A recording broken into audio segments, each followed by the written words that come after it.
Welcome to the Unit 5 Midpoint Quiz review video for Spring 2025. In this video, we will review the tested concepts included in the Midpoint Quiz for Unit 5 so that you can demonstrate your success on this assignment. You are strongly encouraged to use this video and any other material from your online course or provided by your teacher as you work through the questions on the quiz. So, let's get started. Totalitarianism is a system of government where a single leader or party has complete control over all aspects of life, including businesses, education, political parties, religion, and even art and culture. The government uses strict policing, propaganda, censorship, and indoctrination to maintain power and control over its citizens. People lose their personal freedoms as the state demands loyalty and obedience above all else. Several causes led to the rise of totalitarianism in the 20th century. After World War I, the Treaty of Versailles left many countries, like Germany, in economic and political turmoil. Social Darwinism, with its ideas of superiority and survival of the fittest, further justified harsh policies and discrimination. The Great Depression in the 1930s caused unemployment and widespread poverty, especially in Europe, where economic issues created desperate conditions. In these difficult times, people turned to leaders who promised order, stability, and national pride, even at the cost of freedom.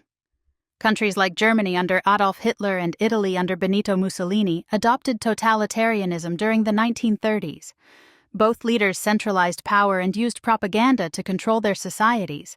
They portrayed themselves as the solution to their nation's problems, but used fear and violence to silence opposition.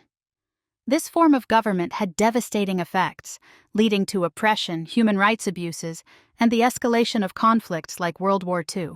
Totalitarian governments are built around strong nationalism, uniting people by promoting pride in their country.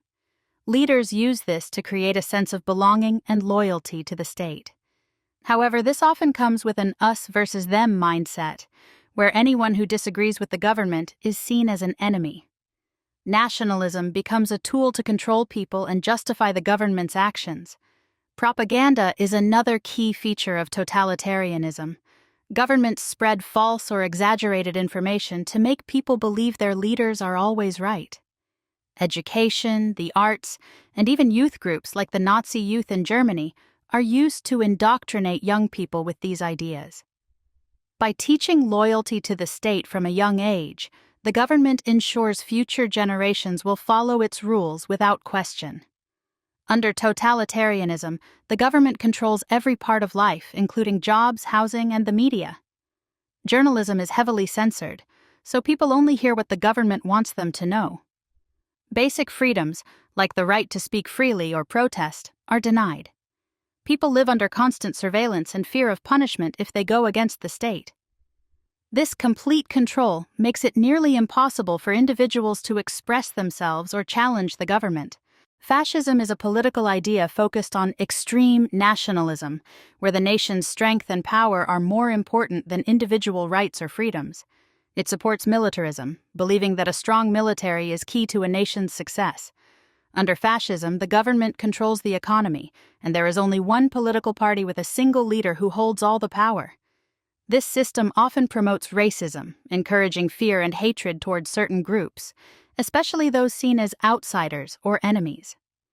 Fascist governments like those in Nazi Germany under Adolf Hitler and Italy under Benito Mussolini used fear and hate as tools to control people. Hitler, for example, created a secret police force to spy on and arrest those who opposed him. He used ideas like social Darwinism and eugenics to justify discrimination against Jewish and Slavic people. Mussolini also sought to control all businesses in Italy, focusing on making the country as strong and unified as possible.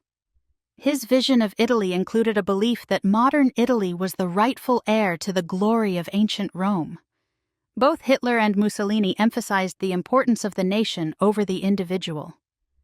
Fascism pushed the idea that citizens should serve the state and that personal freedoms were less important than the goals of the country.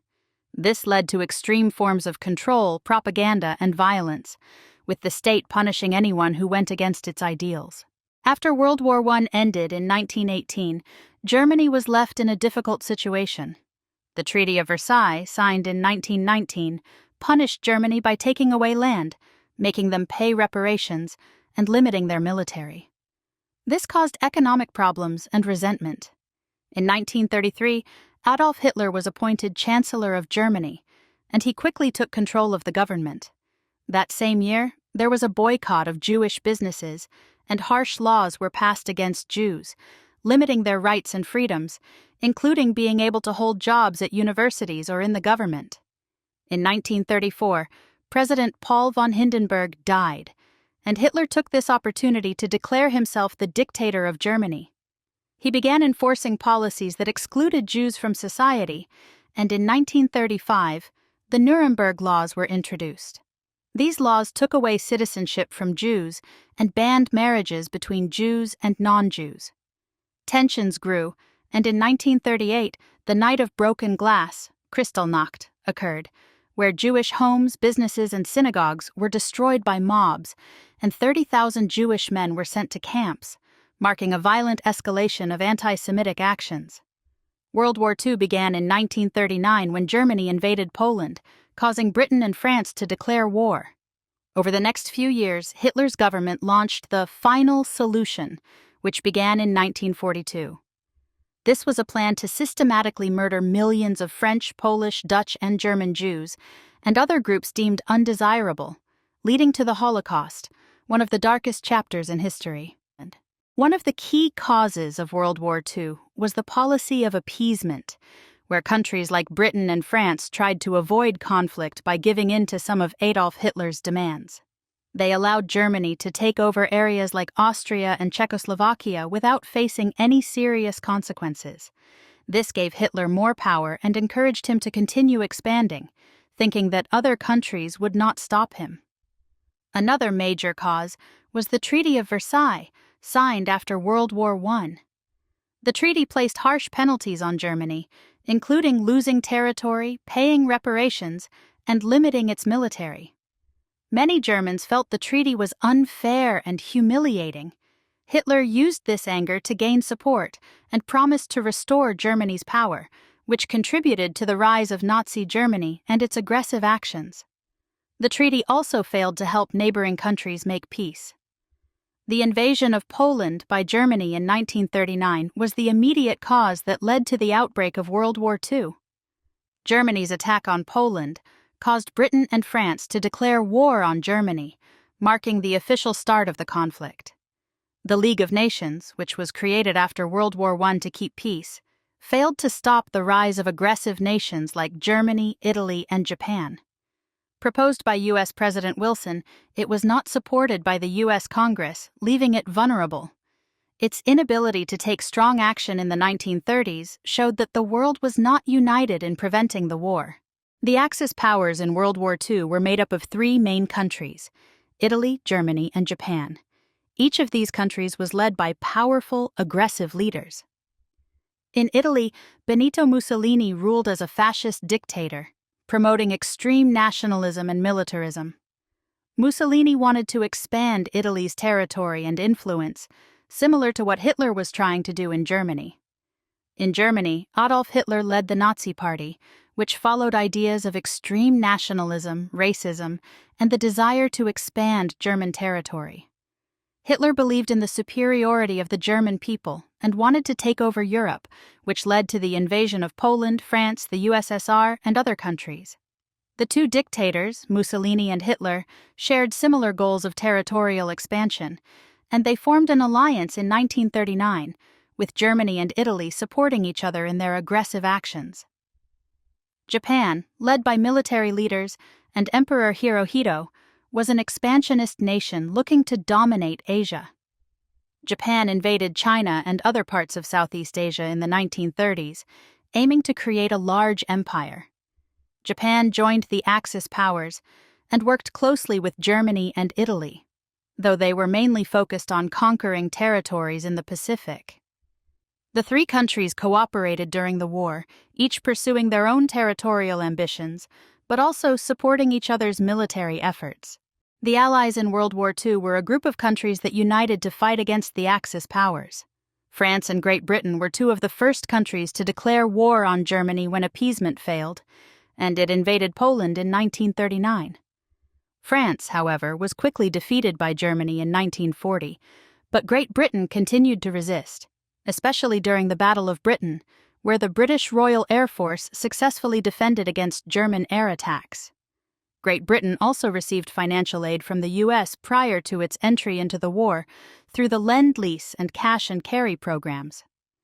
The United States initially tried to stay out of the war, going so far to passing multiple neutrality acts and only supporting countries through programs like the Lend-Lease program. However, the United States joined the Allies after Japan attacked Pearl Harbor in 1941. The U.S. provided crucial military and financial support to Britain, the Soviet Union, and China.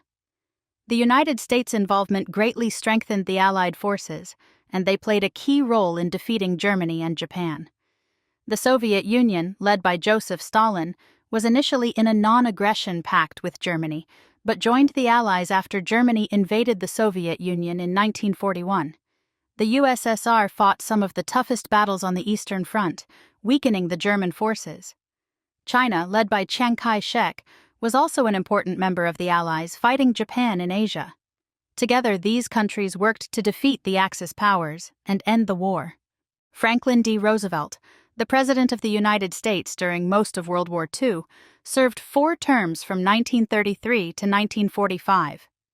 His leadership during the war was crucial, and he focused on both military strategy and economic recovery.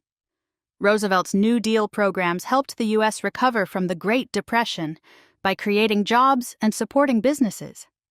As the war progressed, he used policies like Lend-Lease to provide aid to Britain, the Soviet Union, and other allies, even before the U.S. formally entered the war after the attack on Pearl Harbor in 1941. Winston Churchill, the Prime Minister of Great Britain, was known for his strong leadership and speeches that inspired the British people to keep fighting, especially during the darkest days of the war. Churchill worked closely with Roosevelt, forming a close partnership to strategize against the Axis powers. He was also a key figure in the planning of major Allied operations, including the D-Day invasion in 1944, which was a turning point in the war against Germany. Joseph Stalin, the leader of the Soviet Union, played a major role in the defeat of Nazi Germany. Stalin initially signed a non-aggression pact with Hitler in 1939, but after Germany invaded the Soviet Union in 1941, Stalin became an important member of the Allies. Despite his brutal rule within the Soviet Union, Stalin was an essential partner in the Allied war effort. The Soviet Union's victory in battles like Stalingrad helped turn the tide against the Nazis in Eastern Europe. His relationships with the other leaders grew tense after the war ended. Adolf Hitler's rise to power began in the early 1930s, when Germany was suffering from severe economic problems after World War I. Hitler's Nazi Party promised to restore Germany's power, blaming Jews and other groups for the country's problems. In 1933, Hitler was appointed chancellor and quickly took control of the government. He ended democracy, became a dictator, and started implementing policies that aimed to expand Germany's territory and eliminate groups he considered inferior. His aggressive actions led directly to the outbreak of World War II. Benito Mussolini, the leader of Italy, was one of the first to establish a fascist dictatorship in the 1920s. He believed in extreme nationalism and military strength. Mussolini took control of Italy in 1922 and created a totalitarian state. Like Hitler, Mussolini sought to expand his country's territory. He invaded Ethiopia in 1935 and later joined forces with Hitler, forming the Axis powers in 1939. Mussolini's regime was built on controlling the economy, the military, and suppressing opposition. Hideki Tojo was the Prime Minister of Japan during much of World War II. Tojo was a military leader who believed in Japan's destiny to dominate Asia. He played a key role in planning Japan's attack on Pearl Harbor in 1941, which brought the United States into the war. Tojo supported Japan's expansion into China and Southeast Asia, believing that Japan needed more land and resources to become a world power. His leadership was marked by militarism and the use of violence to achieve Japan's imperial goals. The Holocaust was the systematic killing of over 6 million Jews by Nazi Germany during World War II between 1941 and 1945. This genocide was part of Adolf Hitler's plan to eliminate Jews and other groups he considered undesirable, like Romani people, disabled individuals, and political opponents. The Nazis created concentration camps, where millions of Jews were forced into terrible conditions, worked to death, or killed in gas chambers. The majority of the victims were from Europe, where Jews had lived for centuries. Over 2/3 of the Jewish population in Europe was murdered during the Holocaust. Jews were rounded up, taken from their homes, and transported to these camps, where they faced starvation, disease, and violent death. The most infamous of these camps was Auschwitz, where hundreds of thousands of people were killed. The Holocaust is one of the most horrific events in human history, and it showed the dangers of hatred and intolerance. It left deep scars in Europe, and its memory serves as a reminder of the need to prevent such cruelty from happening again. After World War I, the Nuremberg trials were held to prosecute Nazi leaders for war crimes, marking an important moment in international law. Japan was democratized by the United States, and its government was restructured.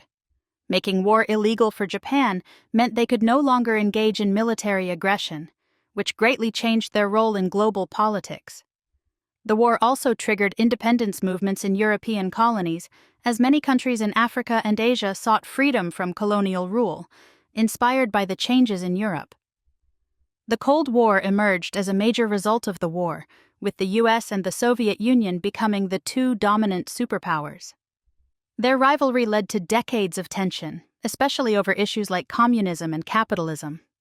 World War II was one of the deadliest conflicts in history, with 40 to 70 million people dying, and it drastically reshaped the world order. The war also sparked significant social changes, including the second rise of the feminist movement in the 1960s, as women gained independence by working in factories during the war, challenging traditional gender roles. The post-war period saw the baby boom, a rapid increase in births, as many families who had delayed having children during the war started families. This led to a demographic shift, with about 40% of the population being young children. While the war ended the Great Depression for most countries, many workers suffered afterward due to high costs of living, food shortages, and fuel scarcity. At the same time, communism grew in popularity, leading to a global divide between communist and capitalist nations. Technological advancements like the development of atomic bombs and progress in nuclear physics and rocketry also began during this period, changing warfare and scientific research forever. Thanks for watching this video and for taking the time to prepare for your Unit 5 Midpoint Quiz. I strongly encourage you to use this video review, along with your additional notes, online lessons, and the study materials provided to you in the online classroom and by your teacher, as you work through the quiz activity. These resources will help you better understand the complex events, ideologies, and individuals that shaped this critical moment in history. As we reflect on why the Allies fought so fiercely for democracy during World War II, I want to leave you with this powerful quote from Winston Churchill. "To each, whatever their creed or race, there should be an equal right to freedom and to live their own lives in their own way, according to their own customs and their own faith." Winston Churchill, Speech at the Mansion House, November 10, 1942. This quote reminds us that the fight against tyranny and oppression was not just for one nation, but for the preservation of freedom and democracy for all people. Young history scholars, take the lessons you've learned here about leadership, resilience, and the consequences of unchecked power, and apply them to the world we live in today. History is not just about the past, it's a guide for the future. You have the power to make a difference, to stand for justice, and to shape a better tomorrow. Keep learning, keep questioning, and keep striving to change the world.